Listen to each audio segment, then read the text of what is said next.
This is the House of Hockey podcast on the Hockey Podcast Network. Hockey is more than a game, it's a lifestyle. It's you, the diehard supportive fans, your favorite players who are on the team you cheer for, and the organization who supports them.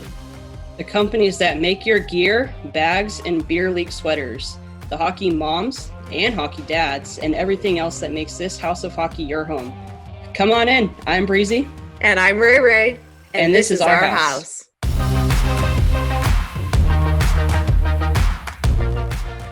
DraftKings Sportsbook is not only my favorite sportsbook, but also America's top-rated sportsbook. I love using DraftKings Sportsbook. It is so easy to navigate, has plenty of instructions for all you new bettors, and nearly limitless ways to get in on all of the action. My friends and family have been loving DraftKings Sportsbook as well, and I know you will too. Listen to this great offer. DraftKings Sportsbook is putting you courtside with a chance to turn $1 into $100 in site credits. That's right. Pick any basketball team that is still in contention, bet one single dollar, $1 bill, y'all. And if that team wins, you win $100 in site credits. Don't forget, DraftKings Sportsbook also offers great odds and promotions on baseball, hockey, and so much more all week long. DraftKings is safe, secure, and reliable, so you can deposit and withdraw your funds at your convenience. So download the top-rated DraftKings Sportsbook app now and use promo code THPN. That's for the Hockey Podcast Network when you sign up to turn $1 into $100 in free credits. Bet on the basketball team of your choice to win their next game, and if they do, you will claim $100 in free credits. That's promo code THPN for a limited time only at DraftKings Sportsbook. Must be 21 or older, New Jersey, Indiana, or Pennsylvania only, new customers only. Wager paid out in site credits. Restrictions apply. See DraftKings.com/sportsbook for details. Gambling problem? Call 1-800-GAMBLER or in Indiana, 1-800-9-WITH-IT. And there we have it. We're at episode 68. I am one of your hosts, Breezy. And I'm your other host, Rae Rae. Are you with it, Breezy? I am with it. I am with it. Do you like I don't know what I'm with, actually. ridiculous, what's that Miami Vice shirt? It's Miami Vice shirt. Female version. This has been hanging in my closet and I stare at it and I've only worn it once and I said, I'm wearing it today. That's awesome. No, it's funny.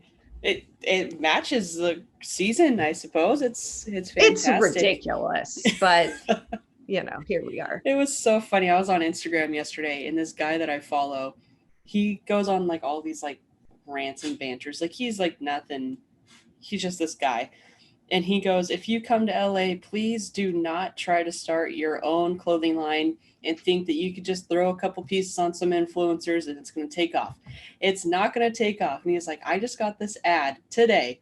And it was like these they're like green gym shorts, but like the ones with like all the holes on them. And it said permanent vacation. And he goes, I don't need these because there's a store dedicated to all permanent vacationers. It was Tommy Bahama.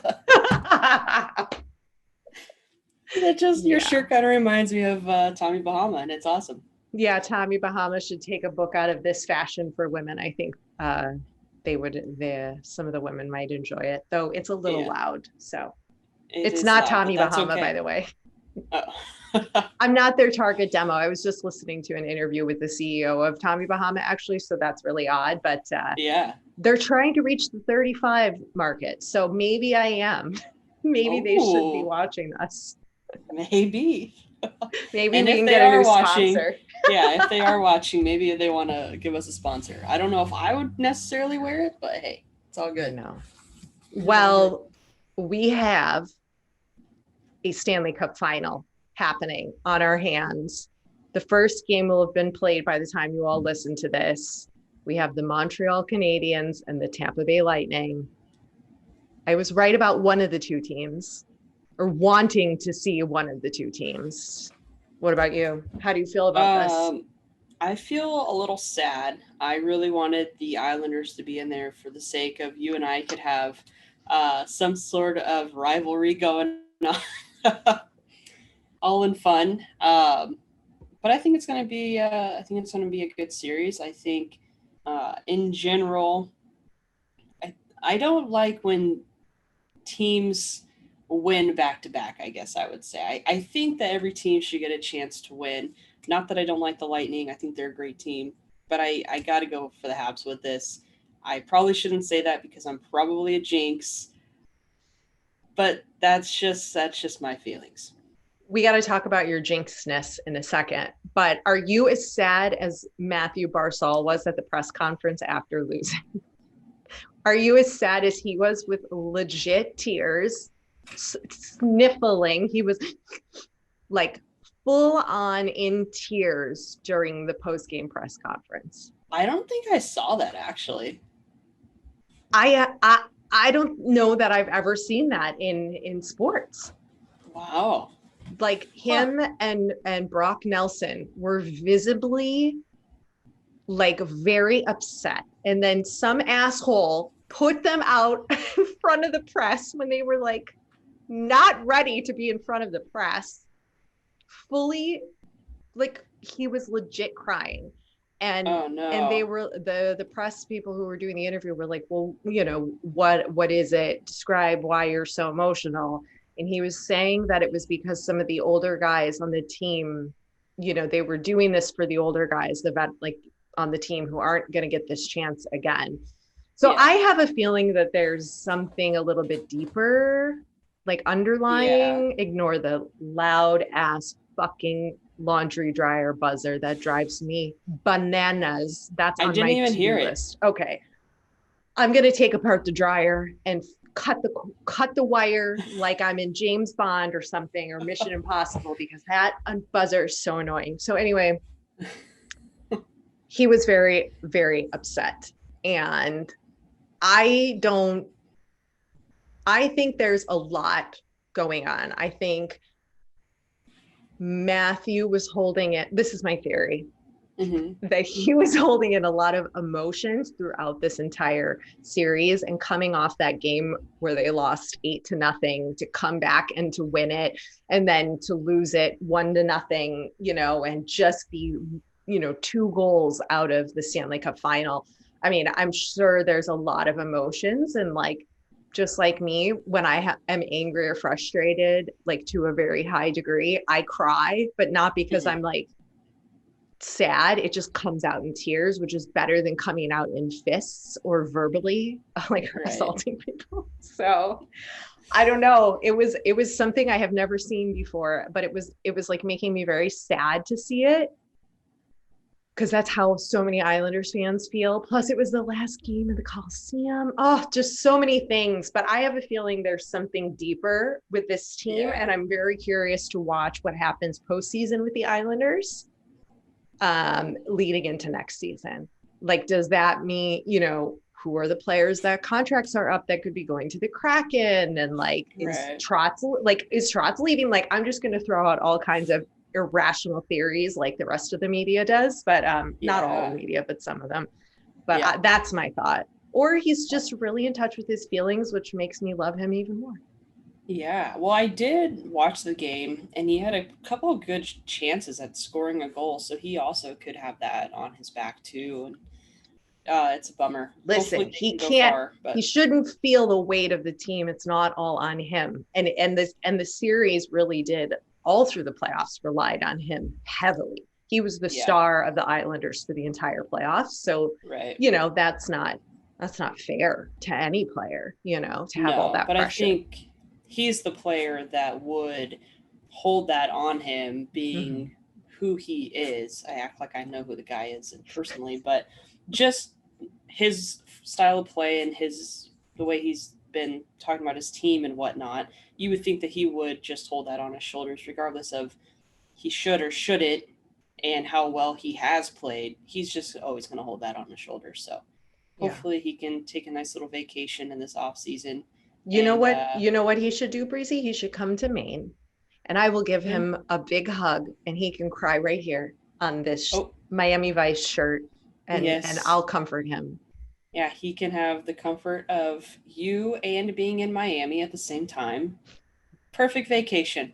Let's talk about Yes. your jinxness, a new word we're making. Jinxness. Yeah. So I'm you definitely haven't worn your Toffoli jersey, your Canadiens Toffoli jersey, or you have? I did. And I it was the did. game that it didn't go too well. Yes. Okay, so I have had family down for the last 2 weeks. I'm going to repeat that. 2 weeks. They've been at my house. Bless your heart. We've been sitting in the backyard watching all the games while I cook. And I just we were watching, I don't even remember what game it was. It was game 3, 4, whatever it was. Um, I think maybe it was 5. I don't freaking know. I think it was 5. Pretty sure it was 5. And I'm sitting there and I'm like, we finished eating, the game's, going, blah, blah, blah. And then it goes into overtime. And I'm like, gosh darn it, this is my chance. I was like, I'm done eating. I can't get this beautiful white jersey dirty anymore. I'm just sitting by the fire pit.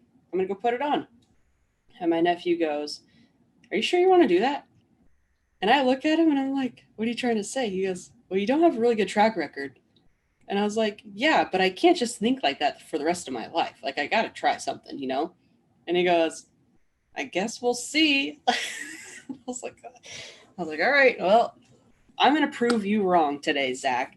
And so I come up, put the jersey on, I go down, I grab my beer, I pop it open, I sit down, and I'm like, all right, here we go. And, overtime starts, and I'm sitting there, and they lose. Like, immediately lose.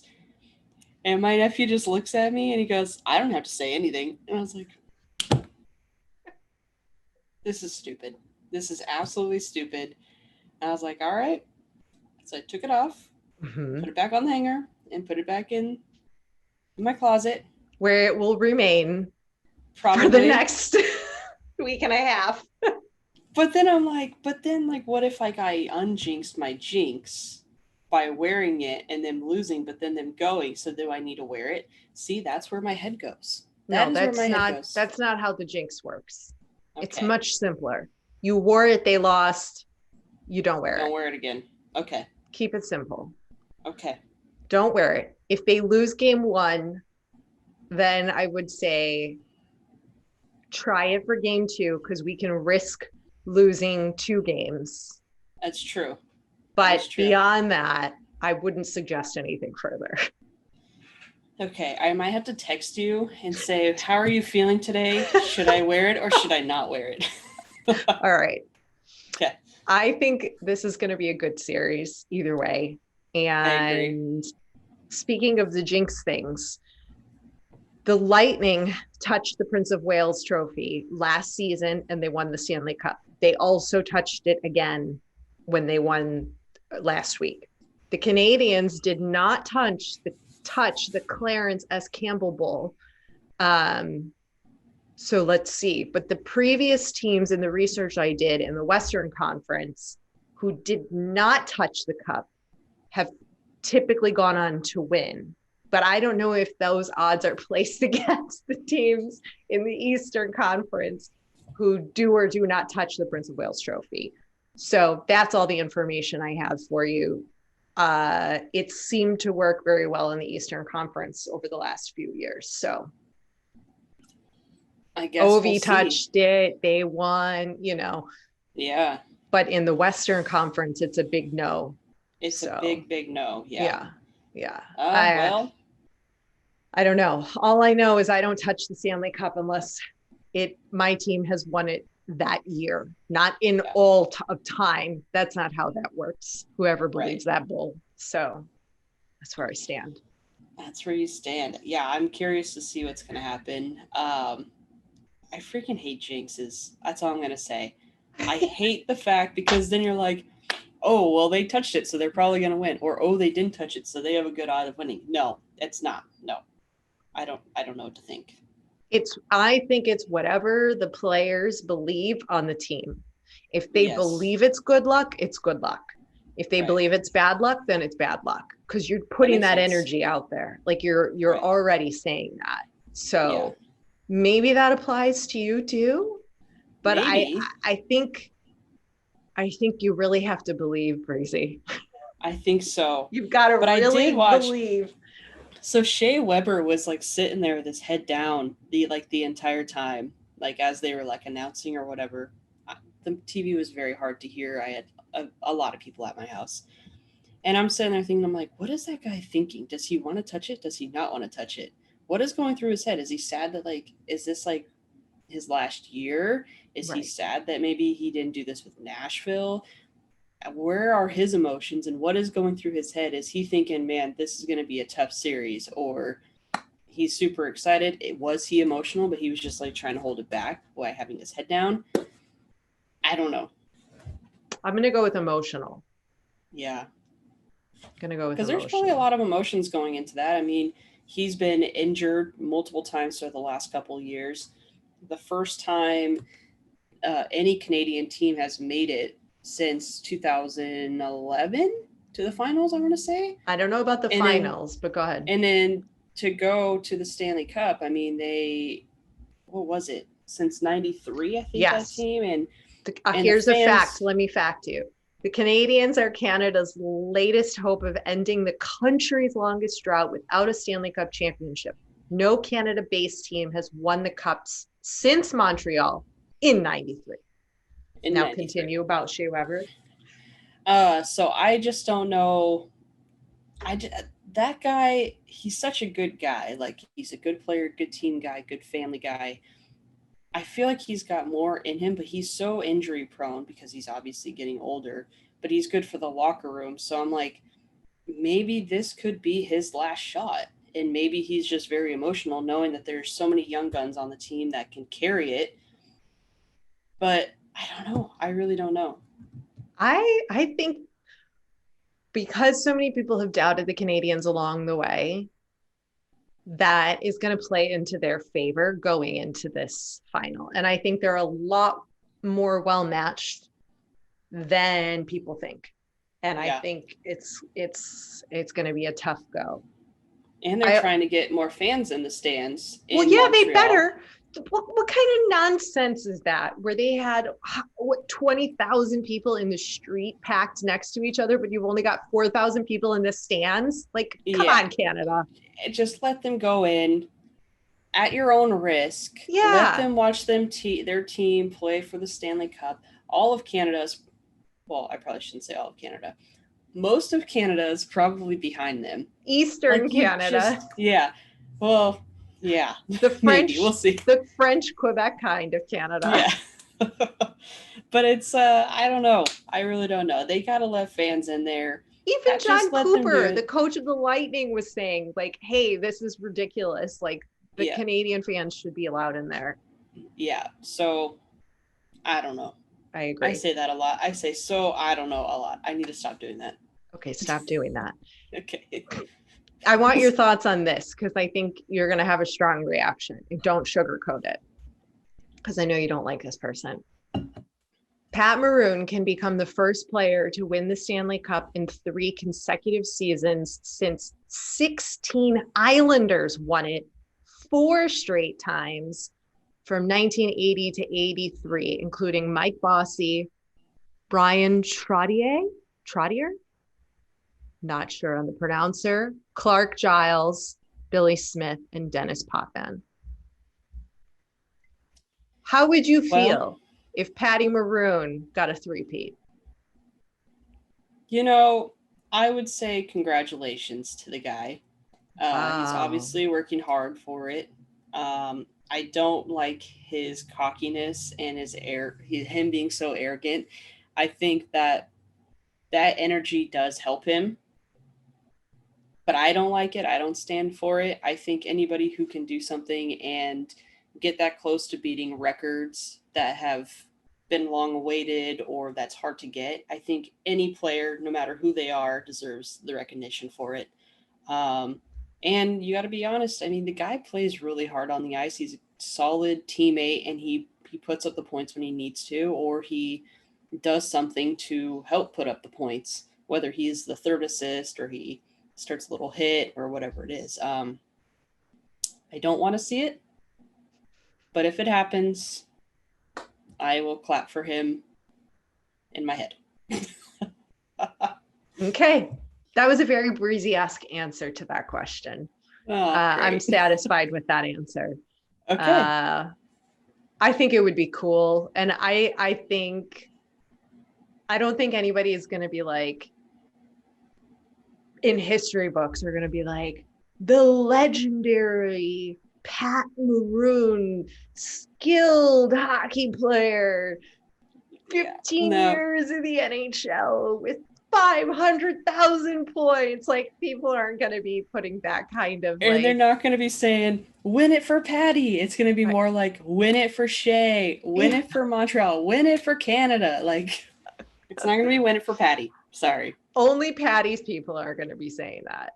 Yeah. You know, and, you know, sure, it would be fun. But I don't think he's going to go down in history books with like the only thing I can compare that to would be the Michael Jordan, right? Like the three-peat, you know, the Bulls, like that kind of thing. I don't really think that's how it will be said or talked about when it comes to Pat Maroon, if this does come to fruition. Yeah, so that's true. That's true. My thoughts on that. Okay, can I shut the front door on something completely unrelated? Absolutely. I have been waiting for this all week because I knew you're going to have something. We got to talk about Domino's. Like the pizza place? The pizza, not the game. Uh-huh. I was driving through town and there's a Domino's and I'm stopped at the light in front of it. It's off to the side. And I look at the side of the building and on the side of it, it says Domino's Pizza, made with 100% real cheese. And I'm thinking to myself, a lot of thoughts. First of all, what the fuck were you making your pizza with before? Second, thank God I never eat Domino's, because I would have been eating who knows what for how many years. And what's wrong with our society that we're not cooking food with real fucking food? True. What? And then you compare that to when I lived in LA and it was like vegan pizza, nothing but vegetables or something. And I'm like, you don't get the right to call it pizza if you aren't using real cheese, real sauce, and real bread and real meat. Could you imagine what kind of meat these people were using at Domino's if they weren't using real cheese? I mean, if you've eaten Domino's, pray for your soul. I pray for you, because who knows what you've been eating. Always go to the local Italian pizzeria in your town. Don't mess around with this nonsense. Now am I going to have to go to every restaurant I go to and say, excuse me, do you use real cheese here? Or do you use the not real stuff? Like, I just want the real stuff. Don't give me plant-based cheese, please. That's not cheese. That's plant-based plants. You're just eating plants. I don't want that. Okay? I want cheese. You would assume there would be real cheese on there, but that's not, that wasn't the case for a very long time. So just an FYI, people, the fast food places you're eating, just like McDonald's wasn't using real meat or real chicken or something in their chicken nuggets. Like, what the fuck is happening? Who okayed this? The FDA okayed this? This is approved? Oh my God. Like, just. Well, I ate Domino's on Friday. Breezy. But at least now there's real cheese. So I feel a little Then now there's 100% real cheese. It's fine. But you don't know about the meat or the vegetables. No, I feel like their chicken tastes a little odd.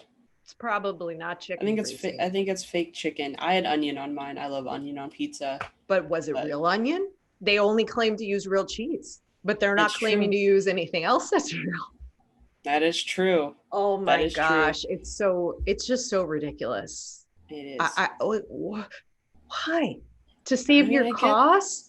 Well, then why are you in this business? What are you doing? And who's... But you know, that stuff can't be that stuff can't be cheap either, because I have a catering thing that I have to do next weekend, and I have five out of 40 are vegetarians, so they can't eat the meat. So I had to why have did a they order vegetarian option. catering from you, Breezy's fucking barbecue pit? Because everyone knows that I will take a challenge, and All right. I will do well at it. So I made pulled jackfruit. Interesting. Is it any And good? I had to taste it, but might I add, now Trader Joe's has a processing shortage of jackfruit. Oh, of course. And they won't get my internet says unstable. They will not get a shipment of the jackfruit until July 2nd. Well, guess what? What are you going to do? My thing is on July 3rd. And I had to test it out because I eat barbecue. I eat real meat. I don't eat fake meat or fruit that is supposed to look like meat. Right? Why don't you just order like 5 Impossible burgers and be like, look, it's Breezy's vegetarian burger. Yeah, right. I know. But then I was like, no, because I want to make sure that it's my seasonings, my stuff. I gotta be real with it. But I had to go on a manhunt for jackfruit. So I found some, and I bought 10 cans because I didn't want to run out. No. So I tried some the other day. It was good. I'm trying some more tonight for someone who used to be a vegan and a vegetarian. So they're going to give me an honest opinion. But it was good. But it's not cheap. No. Now, one can cost me like $4. One can. You should be charging extra. You should charge a fee for any vegetarian request outside of this is an added $200. That is it. But that just adds to all these fast food restaurants. If you're trying to use fake stuff in whatever in substitute of real stuff, it's not any cheaper. No. It is not any cheaper. No, unless you're really just like using like powder. I mean, I can't even imagine what kind of cheese. You know, like at the grocery store, the shredded cheese in the bag? Yeah. That's not real cheese. No, it's not. It's like potato starch. Right. Don't ever buy that. Yeah. Buy the block and shred it yourself.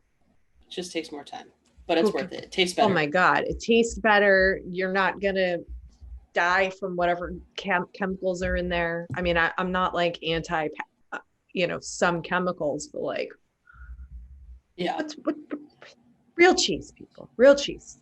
Real cheese. Coming from the Italian. Real cheese. I can't. Speaking of Italian, I went to an Italian restaurant this week. They were out. I got a lot of issues here with the food and the cheese. This is cheese related. They present the dessert menu. I said, I have a question about the cannoli. How is the cannoli made? What is it made with? What kind of cheese? Is it sugary sweet or is it made with the ricotta? That's like not sweet. He's like, no, it's kind of vanilla cream. And I said, oh, that's not a cannoli then. That's like literally not how you make a cannoli. I said, I don't want that. He's like, well, then do you want dessert? I was like, nope. You're an Italian restaurant. You got to make Italian desserts correctly. What the fuck? And then we were going to get calamari. Oh no, there's a run on calamari, Breezy. So don't make calamari or put that on any of your menus either, because there's a run on calamari. And then I said, okay, well, you recommended, I said, well, what are your specialties? Like what are your specialties at this restaurant? And he said this, that, and the lasagna. And so I said, okay, well, I'll have the meat lasagna. Oh, we're out of that. Well, then why did you tell me? Why did you forget to tell me that you were out of it when you were telling me that's something you were known for? We're known for our meat lasagna, but we're actually out of it tonight. Or don't tell me you're known for your lasagna if I can't fucking order it. There was a whole lot. There was a whole lot happening, but the meal I ended up ordering was pretty good. So there you go. I got issues. What were you going to tell me about your week that you were up to? I had family in town for the last few weeks, so obviously that's just been a little chaotic. My cousin left this morning. I was super sad to see her go. It was like having a roommate here. So yesterday we had to go out with a bang. And we did our first ever escape room. How was it? I never done that either. So the escape room that we did, there's like 4 we could choose from, and we chose the Starship Libra. It was the hardest one. It was a 10 out of 10 in difficulty level, especially with no hints. And you basically were traveling through, or you're taking a vacation to Mars, I want to say it was. And upon going, you hit an asteroid. And so your ship is basically going down. Everybody in the ship has made it to an escape pod except for your party. So we had to make it to an escape pod before we basically died. We ran out of oxygen. Did you solve it? This thing was so hard. There's 8 of us in there, and somebody in my party, I won't call it any names just in case someone happens to listen to this, which they're going to know who they are based off of this remark, was too stubborn to ask for any hints. Now, it is a 10 out of 10 difficulty level with no hints. Okay? That's hard. People who did it in like 28 minutes, and I'm sitting there thinking like, God, how am I going to do this in 28 minutes? You walk into the room, the guy goes, all right, you got to figure out how to turn the lights on. It's not that easy. Have fun. See you in an hour. Shut the door on us. And we're all just like, well, now what? It's like pretty dark in the room. Like you can't see anything.